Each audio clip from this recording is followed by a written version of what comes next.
Hey gang, a very sweaty Sean O'Shea from The Good Dog here in New Orleans, Louisiana, home of humidity and lots of big flying bugs. Anyways, want to check in real quick with you guys about these two girls, but more importantly, these two fighting girls, but more importantly about leverage, the concept of leverage being used and applied in all sorts of different contexts and situations for dogs with behavior problems, issues, things you don't like. So how do we get these guys to already stop fighting and start making better choices and having a better, more healthy state of mind? We did it through leverage, the term you hear me talk about all the time. Leverage, leverage, leverage. You hear me blog about it, videos, you've seen us probably talk to clients about it, on and on and on. The reason is because it's so damn important.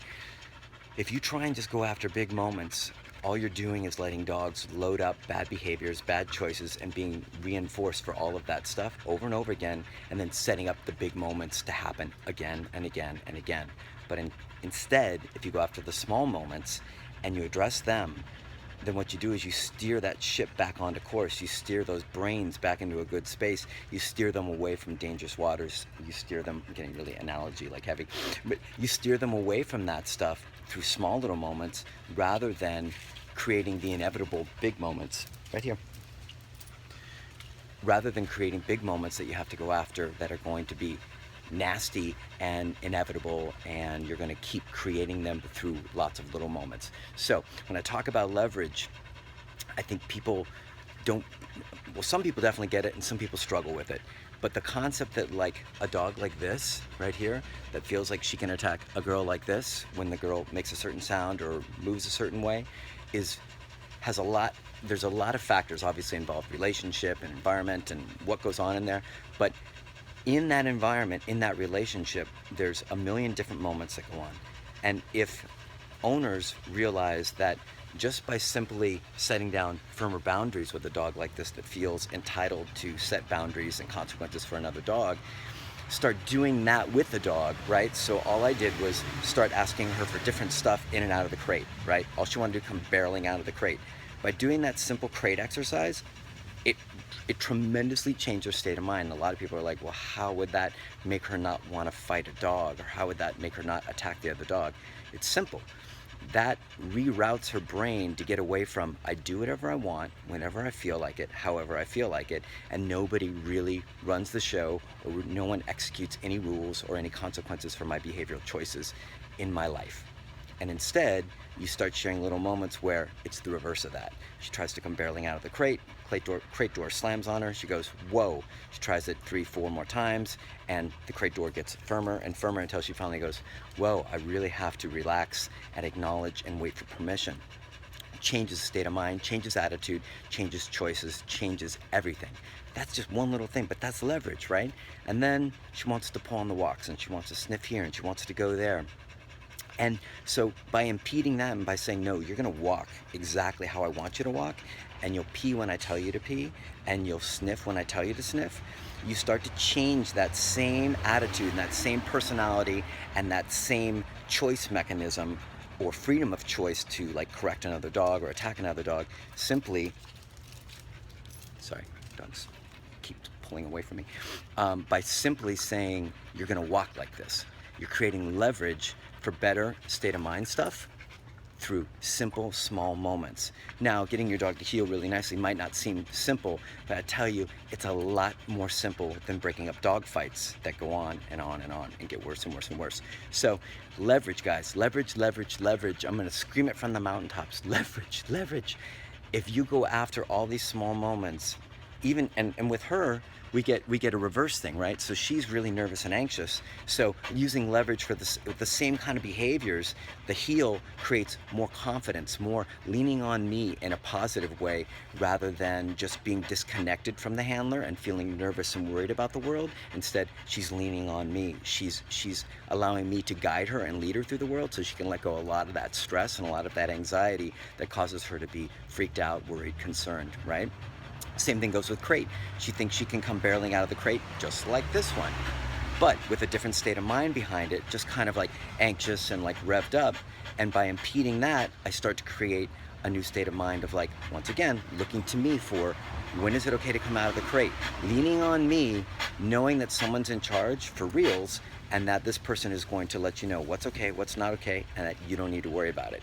So same exact exercises, same leverage, different outcomes, different dogs, different personalities, vastly different personalities. One the attacker, one the attackee, one pushy and a bully, one nervous and anxious and insecure, and both benefiting from the same thing, right? So what I would love for you guys to do is really dig deep into this concept and try your best. People come, they don't want to, I'm gonna walk, yep, so they don't have to deal with us. Build leverage through, yep, build leverage through heel, through crate, through no jumping on people, through no barking, through waiting for food, place command.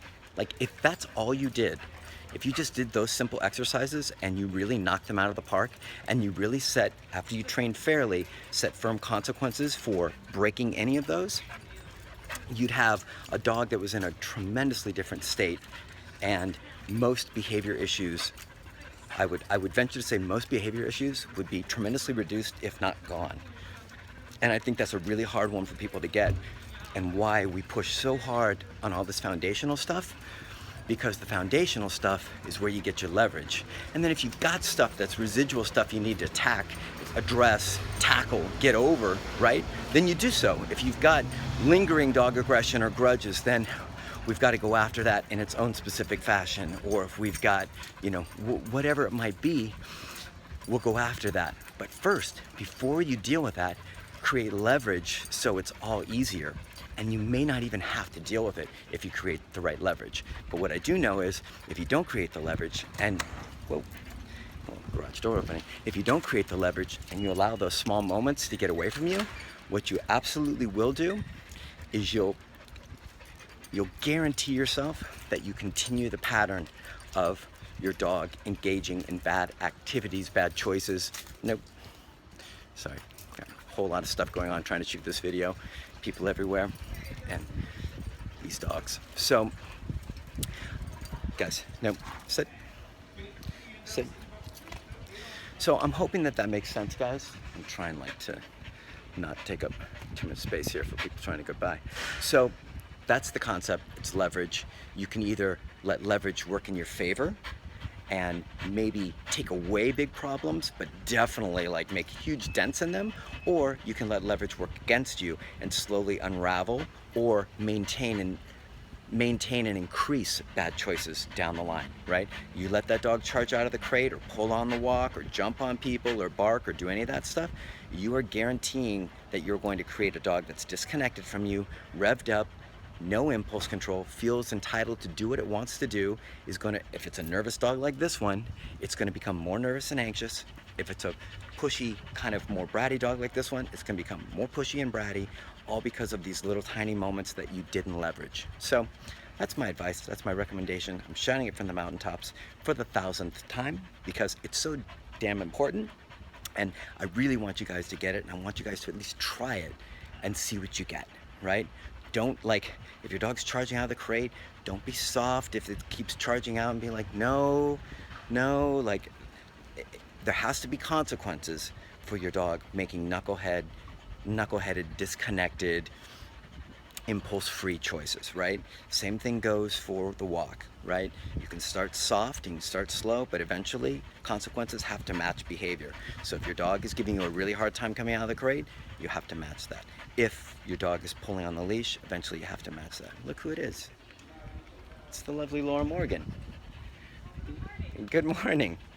We're just talking about leverage. Oh, leverage. The old leverage. I'll talk to you soon, all right? Okay. Never know who you might meet out here.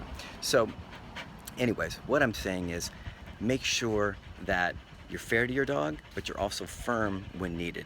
I'm not saying blow your dog's mind, but I'm also saying if you underwhelm your dog with consequences that don't matter, none of this leverage stuff will really work, right?